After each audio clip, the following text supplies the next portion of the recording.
صدري ويسر لي أمري واحلل عقدة من لساني يفقهوا قولي أما بعد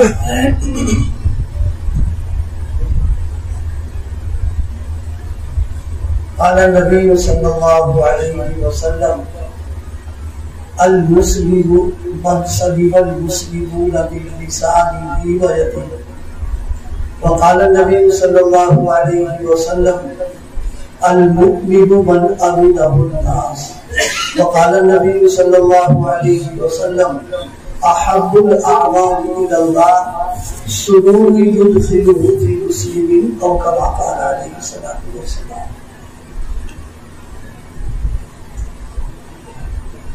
حضرات علماء کرام، میرے عزیز دوستوں اور ساتھیوں، اللہ پاک کا فضل ہے، اس کا احسان ہے، ہم سب کو دین کی نسبت پر ایک جگہ جگہ ہونے کی اور دین کی باتوں کے سننے سنانے کی توفیق عطا فرمائی۔ اللہ پاک ہمارے اس مجلس کو قبول فرمائے۔ آمین۔ ادھر کچھ دنوں سے اپنی مشغولیت اور کچھ معذوریوں کی وجہ سے عشاء کے بعد بیان کا سلسلہ تقریباً بند ہے، مغرب کے بعد تو رہتا ہے، لیکن آج کچھ نظام ایسا ہوگا عشاء کے بعد ہی رکھا ہے۔ بہرحال جتنی دیر آپ حضرات سنیں گے انشاءاللہ کوشش ہوگی کہ تھوڑی دیر میں چند باتیں آپ کو کر دی جائیں گے۔ اس وقت بھی حضرت مولانا کا شکریہ میں اس لیے ادا کر رہا ہوں کہ آنے سے پہلے میں سوچ رہا تھا بیان تو بہرحال مسئلہ وہ ہے، موچی کہیں جاتا جوتے گاٹتا ہے، لیکن جوتا کیسے گاٹے ہر جگہ کاغذ کا حساب ہے۔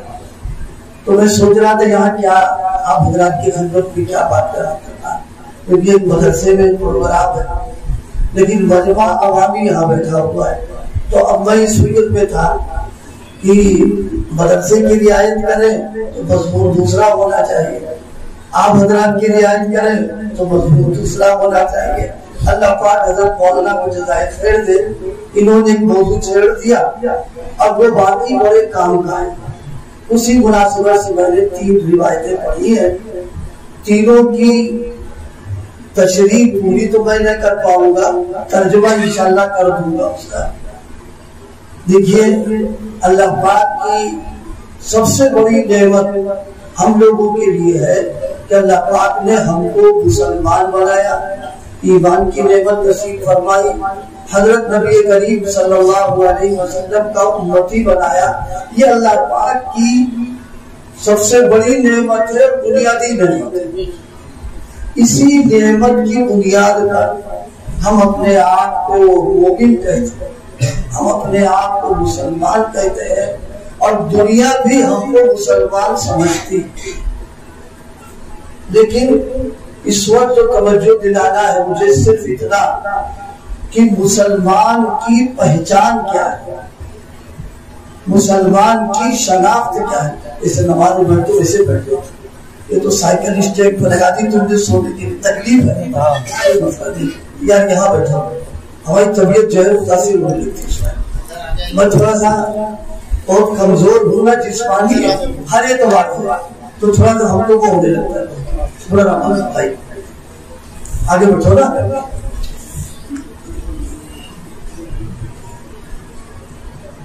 میں نے عرض کیا کہ مسلمان کی پہچان، اس کی شناخت، اس کا امتیاز اور خصوصیت کیا ہے؟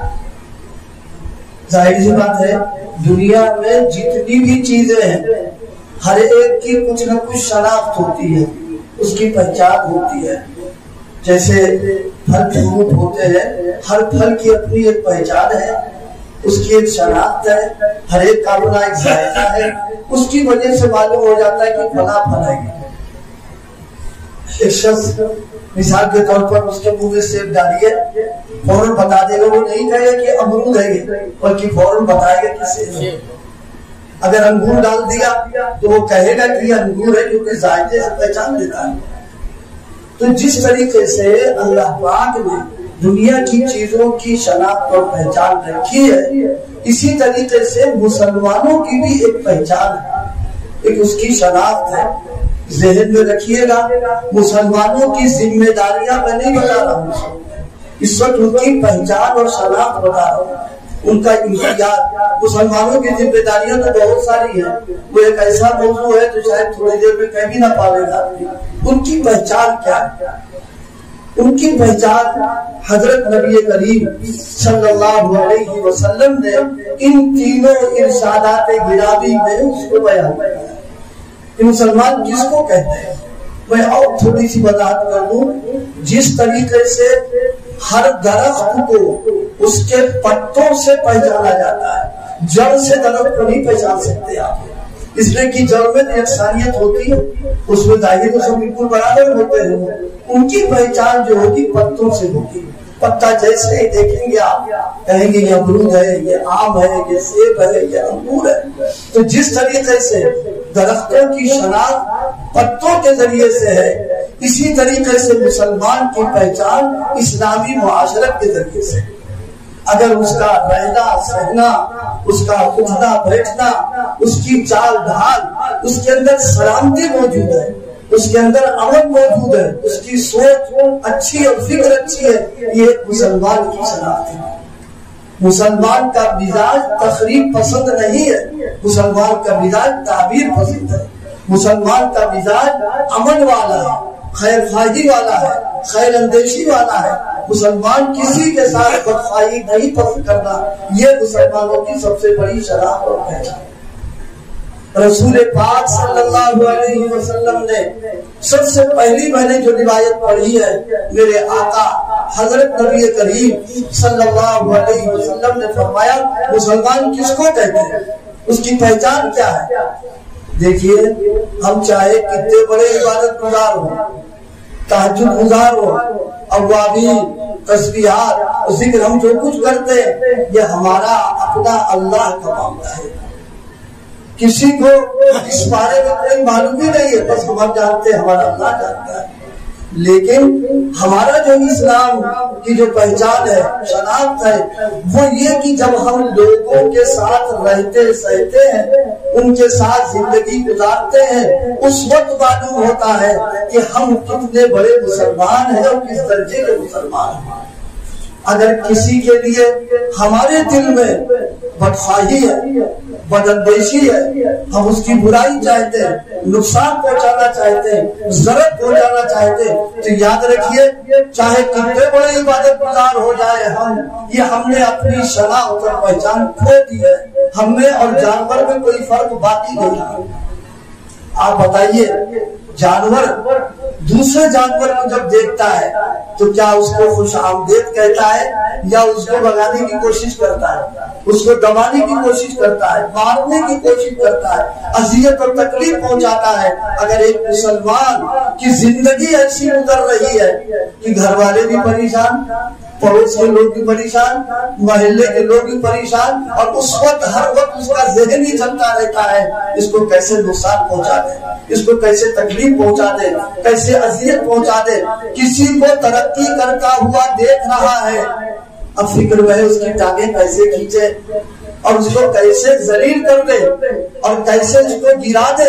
اگر کسی مسلمان کے ذہن میں یہ بات آ رہی ہے تو اللہ کے پیغمبر نے جو بات ارشاد فرمائی اس کی بنیاد پر یہ کہا جائے گا کہ یہ مسلمان کہنا اس کے لائق نہیں ہے، اس کے شان کے لائق مسلمان کہنا جب ہوگا جب اس کے مزاج میں تبدیلی اور خیر خواہی اور سلامتی کی بات آ جائے۔ اس موضوع کو میں نے قصداً چھیڑا ہے۔ آج ہم اپنے کردار کی وجہ سے، اپنے معاملات اور اپنی معاشرت کی وجہ سے، اپنے رہن سہن کی بنیاد پر ہم خود غرض ہو گئے ہیں۔ ہر موقع پر ہمارا مفاد، ہمارا فائدہ، ہماری غرض، ہمارا کام نکلے، دوسرے کا کچھ ہو جائے، یہ اسلام کا مزاج نہیں ہے۔ اسلام کا مزاج ہے یؤثرون علی انفسہم ولو کان بہم خصاصہ، ہم بھوکے رہیں گے اس کا پیٹ ہم پالتے ہیں، ہم پیاسے رہ کر کے دوسرے کی پیاس کو بلا دیں گے، اپنی ضرورت کو پیچھے ڈال کر کے دوسرے کی ضرورت کو پورا کرنا، یہ اسلام کی تعلیم اور مسلمان کی شناخت ہے۔ آج ہماری جو شبیہ بگڑی ہے اس بگڑنے میں ہمارا دخل زیادہ ہے۔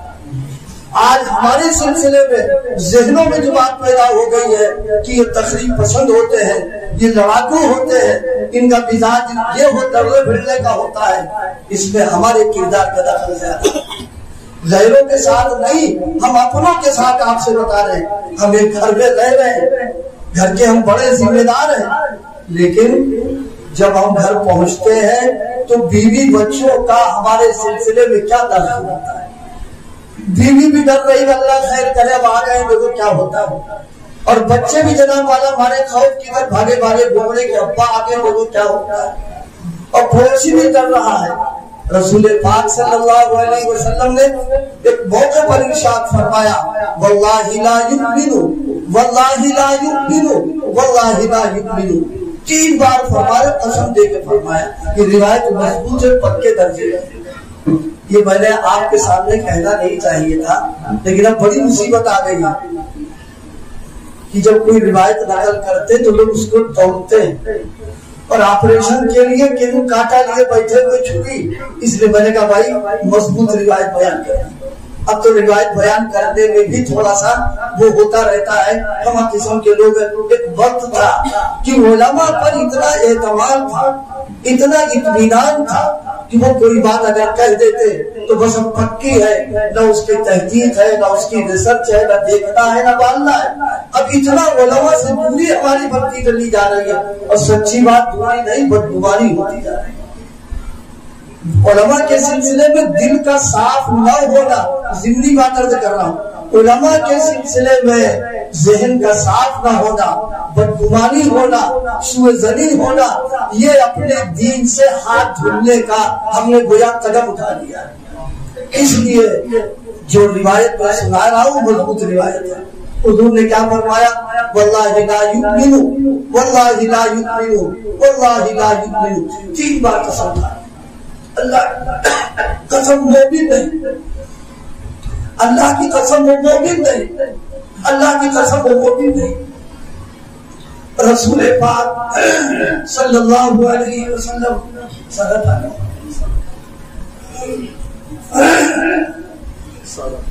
رسول پاک صلی اللہ علیہ وسلم کوئی بات ارشاد فرمائے اور صحابہ کرام اس کو سن لے، ان کو 100% نہیں 101% ان کو یقین ہو جاتا تھا کہ آقا نے بالکل سچ فرمایا، لیکن اس کے باوجود رسول پاک صلی اللہ علیہ وسلم نے قسم کھا کے کہا۔ یہ لمبا موضوع ہے، لیکن اتنی بات عرض کر دیں، جو بات قسم کھا کے میرے آقا فرمائے وہ بات اپنی جگہ بہت اہم ہے، بہت بنیادی بات ہے، سادہ ہے۔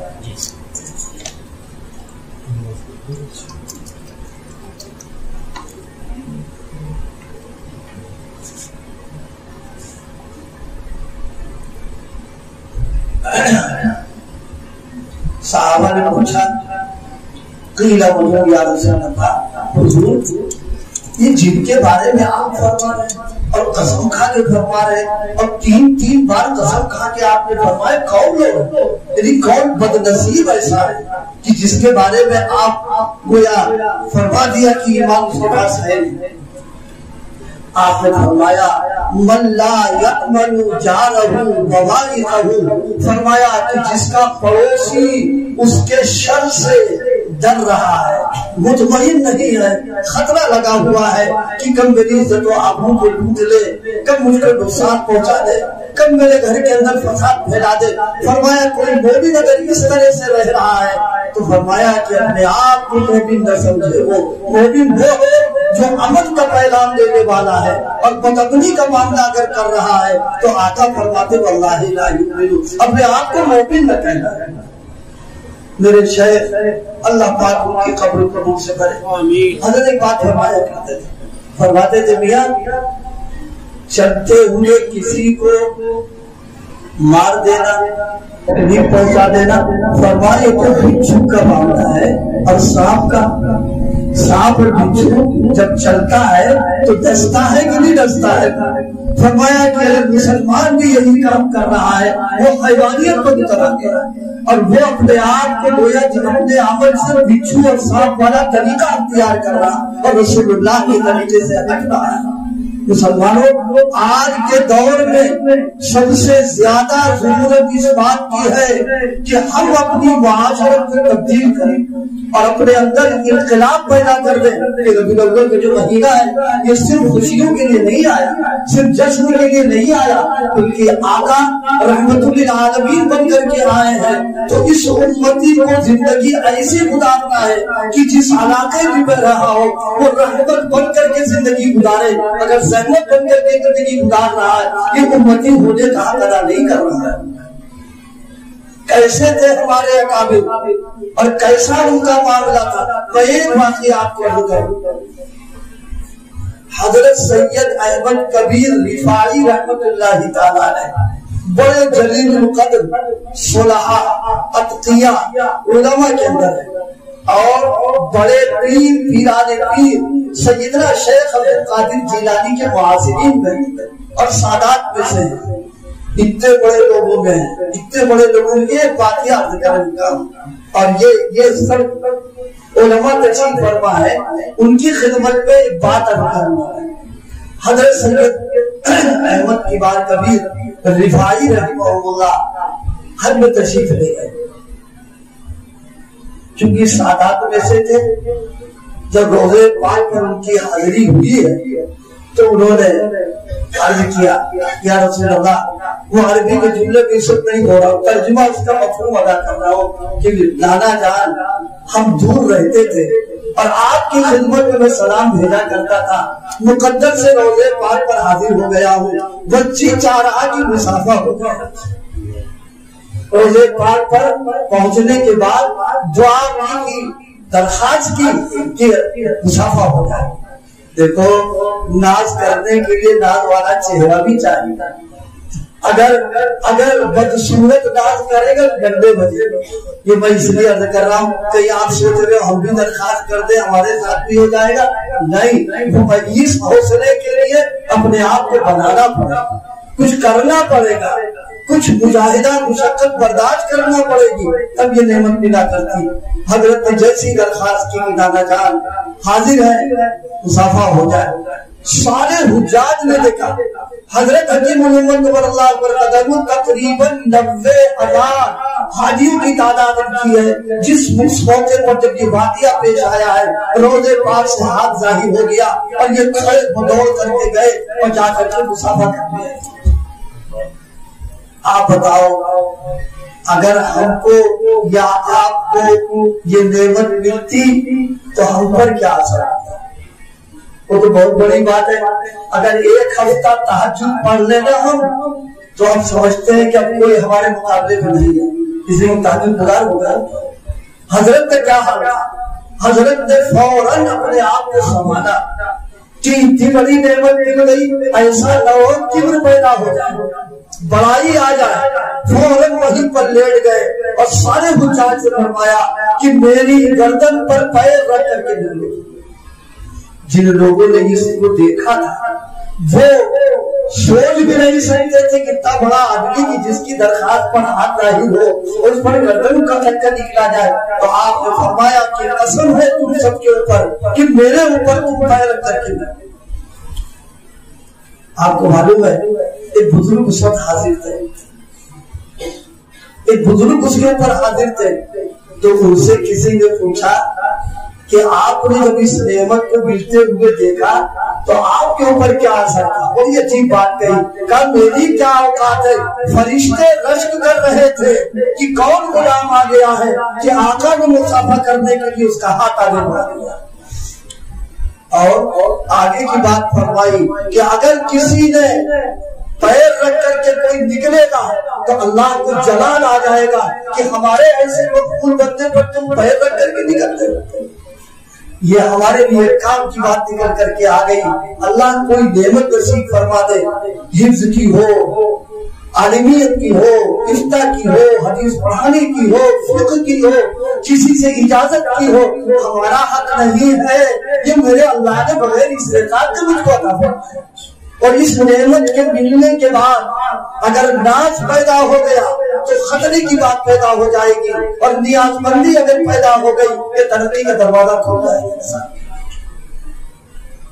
اس لیے میں ایک بات کہا کرتا ہوں، اللہ پاک کسی کو کوئی نعمت عطا فرمائے، کوئی نعمت اللہ پاک کسی کو عطا فرمائے تو اللہ امتحان لیتا ہے.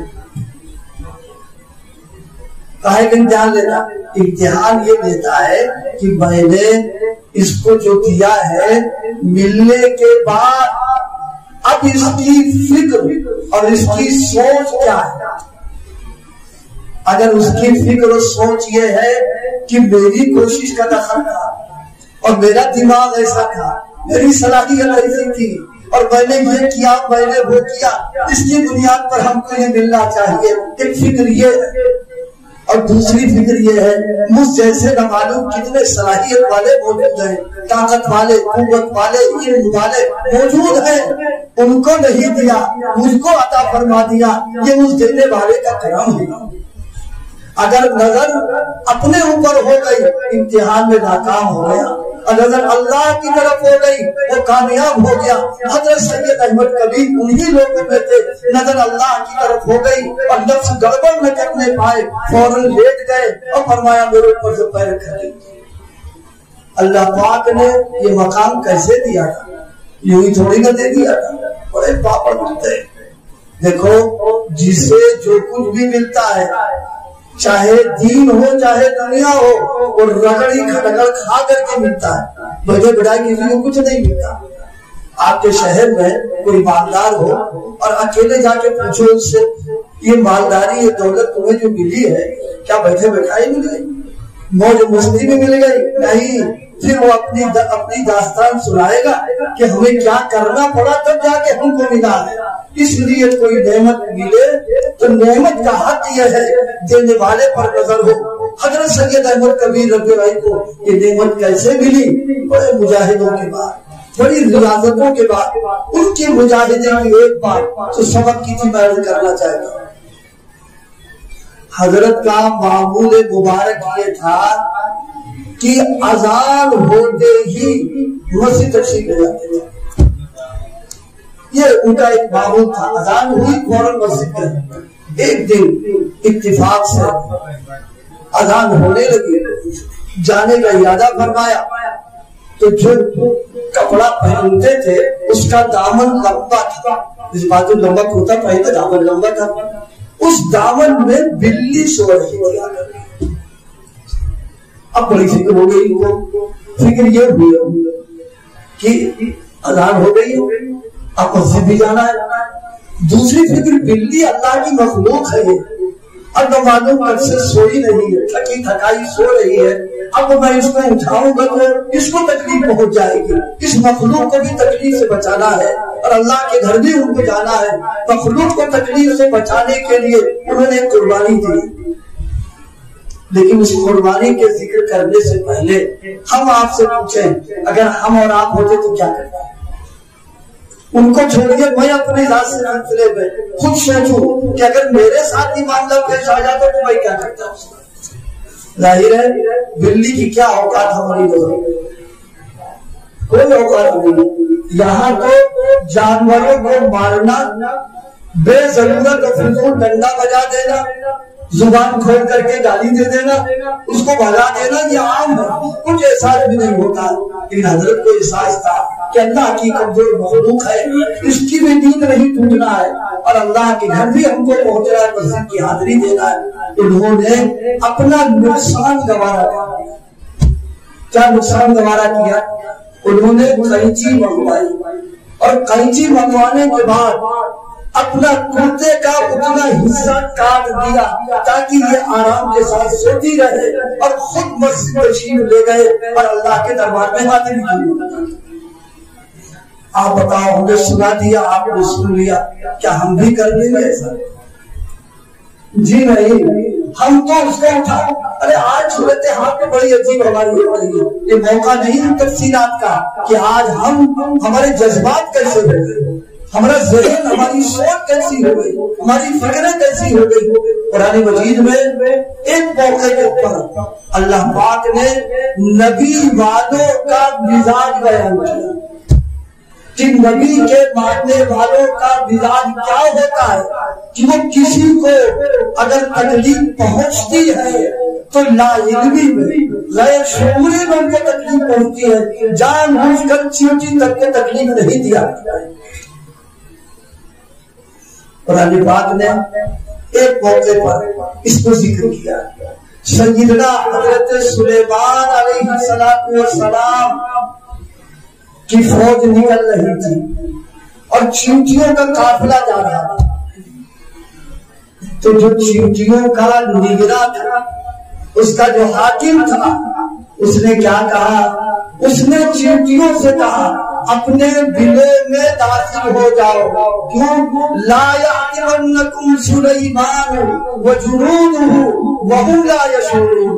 فرمایا حضرت سلیمان علیہ السلام کی فوج جا رہی ہے، ان کا لشکر جا رہا ہے، اور تم چیونٹیوں، ایسا نہ ہو کہ تم کو پیروں سے رون دے۔ لیکن فرمایا وہم لا یشعرون، وہ نبی والے ہیں، اور نبی کی صحبت میں جو بیٹھا کرتا ہے وہ کسی کمزور مخلوق کو جان بوجھ کر نہیں ستاتا ہے، لا علمی میں ستاتا ہے۔ معلوم ہوا نبی والوں کی شان یہ ہے کہ وہ ایسا جیئیں گے کہ ان کی ذات سے کسی کو تکلیف نہیں۔ اس موقع پر ایک بات اہل علم کے کام کی تو کہتے ہیں، مجھے بھی شرم آ رہی ہے لیکن ان کی توجہ میں مبذول کر رہا ہوں۔ چیونٹیوں کو احساس تھا، یہ کام کی بات ذہن میں رکھیے گا، چیونٹیوں کو احساس تھا کہ نبی کی صحبت جن کو مل جاتی ہے اور نبی کی تربیت میں جو لوگ آ جایا کرتے ہیں، ان کے مزاج میں تبدیلی اتنی پیدا ہو جاتی ہے کہ وہ اللہ کی مخلوق کو تکلیف نہیں پہنچایا کرتے ہیں۔ تو صحابہ کرام جو رسول اللہ کی صحبتوں میں بیٹھے ہوئے ہیں، ان کی زندگی یقیناً اس سے اعلیٰ اور بالا تھی۔ جو لوگ صحابہ کے سلسلے میں کہہ دیتے ہیں کہ حضور کے گھر والوں کے ساتھ، ان کی بیٹی کے ساتھ یہ اذیت پہنچائی، یہ تکلیف پہنچائی، قرآن اس کی تردید کر رہا ہے کہ جب سلیمان علیہ السلام کے صحابی اور ان کی صحبت میں بیٹھنے والے چیونٹی کو تکلیف نہیں پہنچا سکتے ہیں، تو جن انسانوں نے حضور کی صحبت کو اٹھائی ہوگی، یقیناً حضور کے گھر والوں کو اذیت نہیں پہنچا سکتے۔ کیا عرض کر رہا تھا؟ میں گھڑی بار بار دیکھ رہا ہوں، 9 بچوں کو بس 5 منٹ بات ختم کریں۔ پہلا جو میں نے عرض کیا، المسلمون من سلم المسلمون من لسانه ويده۔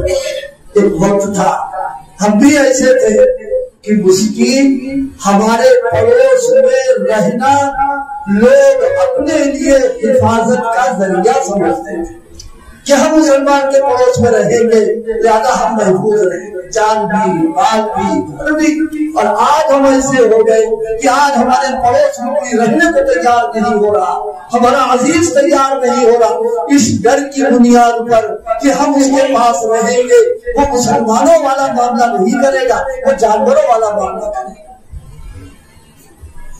حضرت عبداللہ ابن مبارک رحمہ اللہ کا پڑوس ایک عیسائی کا تھا، ایک عیسائی کا تھا۔ حضرت عبداللہ ابن مبارک اتنے بڑے لوگ ہو گئے، اتنے بڑے لوگوں میں ہے کہ ان کے تعلق سے ایک بات صرف میں عرض کروں۔ فرمایا عبداللہ ابن مبارک کی زندگی سراپا سنت و شریعت کے رنگ میں رنگی ہوئی تھی، ساری خوبیاں ان کے اندر موجود تھی۔ اگر صحابیت کا دروازہ بند نہ ہوا ہوتا تو عبداللہ ابن مبارک اس لائق تھے کہ ان کو صحابیت کا مقام ملنا چاہیے تھا، لیکن وہ درسگاہ بند ہو گئی ہے، لیکن صحابیت کی کسی کو ڈگری ملنا نہیں۔ اتنا بڑا آدمی ان کے پڑوس میں ایک عیسائی رہتا تھا، اس کو اپنا مکان بیچنے کی ضرورت پڑی، تو جس علاقے میں مکان تھا، آپ سب کو جانتے ہو ہر علاقے کی قیمت زمین کی الگ الگ ہوتی ہے، تو مکان والے نے دگنی قیمت بتائی، کہا کہ اتنی قیمت لیں گے۔ اس نے کہا بھائی تم جس علاقے میں رہتے ہو اتنی قیمت کا تو ہے نہیں مکان، یہ دگنی کیوں لے رہے ہو؟ کہا تمہاری بات اپنی جگہ بالکل صحیح ہے، لیکن عبداللہ ابن مبارک جیسے شخص کا تم کو پڑوس ملے گا، اس پڑوس کی بنیاد پر تم سے دگنی قیمت پر وصول کرنا۔ کبھی ہم ایسے تھے کہ ہماری پڑوس کی بنیاد پر مکانوں کی قیمت دگنی ہوتی تھی کہ مسلمان رہے گا تو سلامتی کا پیغام ہم کو دے گا، اور آج ہمارا کیا حال ہے؟ فرمایا المسلم من سلم المسلمون من لسانه ويده، اگر اسی ایک حدیث پر عمل کر دیا جائے تو انشاءاللہ مسلم معاشرے کے اندر امن و امان، سلامتی، خطفشار و انتشار، آپس کی لڑائیاں سب بند ہو گئی۔ کیونکہ آج جو ہمارے تنازعات چل رہے ہیں، آدھی سے زیادہ جھنجھٹ، کبھی زبان کا استعمال، کبھی ہاتھ کا استعمال، کبھی پیر کا استعمال ہم کر لیتے ہیں، اس کرنے کی بنا پر یہ سارے ہنگامے آ جاتے ہیں۔ اس لیے میرے دوستوں، میرے بھائیوں، بس ہم نے ہمارا جو امتیاز، ہماری جو شناخت اور پہچان ہے وہ کیا کہ ہم زندگی ایسی گزارے کہ ہماری ذات سے کسی کو تکلیف نہ پہنچے۔ مفکر اسلام حضرت مولانا سید ابو الحسن علی ندوی، اللہ پاک ان کی قبر کو نور سے بھرے، حضرت سفر فرما رہے ہیں، اور یہ تقریباً ان کے بڑھاپے کا واقعہ بیان کر رہے ہیں۔ پہلے سے بھی حضرت کو تکلیف تھی چڑھنے اترنے میں، حضرت کی برت نیچے تھی، اور ایک خاتون غیر مسلم اس کی برت اوپر تھی، اور وہ بوڑھی بھی تھی، جسم بھی بھاری تھا، ان کی چڑھنا مشکل ہے، تو پورے ڈبے وہ غریب ایک ایک سے کہہ رہی تھی کہ میری برت لے لو، میں معذور ہوں، اور نیچے والی مجھے دے دو، تبادلہ کر لو۔ پورے ڈبے میں چکر لگا کر کے بالکل مایوس ہو کے لوٹ گئی۔ حضرت سے نہیں کہا اس نے، لیکن آخر میں سوچا چلو ان سے بھی کہہ کے دیکھیں، کیونکہ ہمارے بارے میں تو یہ ہے کہ اپنا مطلب نکلے، دوسرے کے چاہے نکلے میں نکلے۔ حضرت سے آ کے کہا کہ بھائی صاحب ہماری دقت یہ ہے کہ میری برت اوپر ہے اور آپ کی نیچے ہے، اگر آپ تبدیل کر لیں تو میرے لیے راحت کی بات ہو جائے گی، اور یہ پورا سفر میرا آپ کے سے ہوگا۔ حضرت نے سنا، سننے کے ساتھ ہی کہا بہت اچھا ہے، میں اوپر چلا جاتا ہوں، آپ نیچے۔ یہ حضرت نے کہا، اس کے جسے کہتے ہیں کہ اس کی مایوسی جو ہے وہ امیدوں سے بدل گئی، خوش ہو گئی، اور اندر سے سوچنے لگے مسلمان ہو کر ہماری راحت کا اور ہمارے آرام کا اتنا خیال کر لیا کہ ہماری اوپر کی برت لے لی اور نیچے والی مجھ کو دے دی۔ تو حضرت سے جو خادم موجود تھے انہوں نے کہا آپ سے چلا پھرا نہیں جاتا، اٹھنا بیٹھنا آپ سے مشکل ہے، اور آپ نے اتنا بڑا اول قدم اٹھا دیا کہ اوپر آپ چڑھیں گے۔ تو بہت پیاری بات فرمایا یہی تو موقع تھا اسلام کی نمائندگی اور ترجمانی کرنے کا، ہم اس موقع کو ہاتھ سے نہیں جانے دیتے، کیونکہ ہمارے اس کے ذریعے سے ایک پیغام گیا کہ مسلمان راحت و آرام پہنچانا اس کا شعار، اس کی علامت۔ میرے شیخ اللہ پاک ان کی قبر کو نور سے بھرے، ایک واقعہ ان کا سنانے کا جی چاہ رہا، کچھ باتیں کم کریں گے، یہ بزرگوں کے واقعات اس میں میں سنا رہا ہوں کہ حدیث میں جو باتیں فرمائی گئی ہے، حضور کے ایک ایک امتی، سچے امتی نے اس کو پلٹ کر کے امت کے سامنے پیش کیا ہے۔ حضرت والا علیہ الرحمہ حیدرآباد میں مدرسہ ہے، فیض العلوم بڑا ادارہ ہے، اور وہ حضرت ہی کے گویا بہت خاص دعوت اٹھاتی ہوں۔ حضرت وہاں وضو کرنے کے لیے بیٹھے، ایک جگہ بیٹھے، پھر دوسری جگہ بیٹھ گیا، پھر جگہ تبدیل کی۔ جن لوگوں نے حضرت والا کو دیکھا ہے وہ جانتے ہیں کہ حضرت کا بیدار سنتوں پر عمل کرنے کا رنگ نکھرا ہوا، نکھرے کا لفظ میں نے استعمال کیا کہ سارے اکابر سنت کے رنگ میں رنگے ہوئے تھے، بغیر اس راستے پر چلے ہوئے کچھ مل ہی نہیں سکتا، سب کو اسی سے ملے گا، لیکن باتوں کا رنگ نکھرا ہوتا ہے، باتوں کا رنگ کچھ اور ہوتا ہے۔ تو حضرت نے 2-3 جگہ بدلی۔ اب لوگوں کو حیرت کہ بھئی کتابوں میں وضو کی سنتوں میں جگہ کا بدلنا تو کہیں نہیں لکھا ہوا، اگر کہیں سنتوں میں جگہ کا بدلنا ہوتا تو وضو خانہ بہت بڑا بنانا پڑتا، بھئی ہر آدمی 2-3 جگہ بدلتا تو کہاں تک ہوتا ہوتا۔ اور حضرت سے پوچھنا ایک مسئلہ تھا، کیونکہ اللہ پاک نے ان کو روب بھی قدرتی ایسا دے رکھا تھا کہ ہم نے تو بڑے بڑے علماء کو دیکھا ہے جن پر اگر آپ اعتماد کر لیں، میں ان کا نام نہیں لیتا، بڑے بڑے علماء جب حضرت کے کمرے کے دروازے پر داخل ہونے کا ہوتا سب سے پہلے پاجامہ دیکھتے کہ ٹخنوں سے نیچے تو نہیں ہو رہا، اور لبے پہلے دیکھ لیتے تھے کہ لبے بڑی بڑی تو نہیں ہوا، یہ میں نے بڑے بڑے لوگوں کو دیکھا۔ ہم لوگ تو خیر خادم تھے اور اسی فکر میں رہتے ہی تھے کہ گڑبڑ سڑبڑ نہ ہو جائے، تو حضرت سے پوچھنا ایک مسئلہ کب بچتے۔ وضو فرما لیا، وضو فرمانے کے بعد ایک صاحب نے حضرت سے پوچھا کہ حضرت کیا یہ بھی کوئی سنت ہے کیا کہ وضو کرنے میں جگہ بدلی جائے؟ جواب سنیے کیسے اللہ والے تھے۔